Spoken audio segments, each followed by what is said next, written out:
تو محترم سامعین، حدیث شریف میں آتا ہے کہ جان سے پیارے آقا صلی اللہ علیہ وسلم نے فرمایا ان قریب ایسے حکمران ہوں گے جو نماز میں تاخیر کریں گے تو تم کو نماز کا ثواب مل جائے گا اور تاخیر کا وبال ان پر ہوگا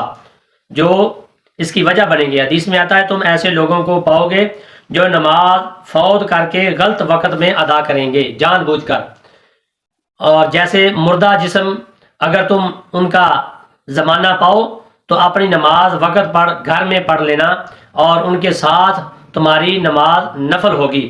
تاکہ شر نہ پھیلے۔ تو حدیث شریف میں آتا ہے کہ پیارے آقا صلی اللہ علیہ وسلم نے فرمایا ہر نیک و بد کے پیچھے نماز پڑھ لو۔ پھر فرمایا سیدنا ابن مسعود رضی اللہ تعالیٰ نے فرمایا تم وقت پر اپنی نماز الگ پڑھ لو، اور یہ تب ہے جب امام سمجھانے کے باوجود بر وقت نماز نہیں پڑھاتا اور آپ کا اس پر زیادہ زور نہیں چلتا۔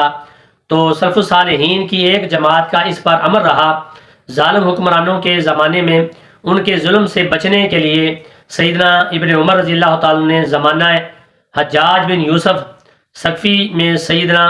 مسروق تابعی علیہ الرحمہ نے زمانہ زیاد میں، اور سیدنا عطا تابعی علیہ الرحمہ نے، سیدنا سعید بن جبیر تابعی علیہ الرحمہ نے زمانہ ولید میں ایسا کیا۔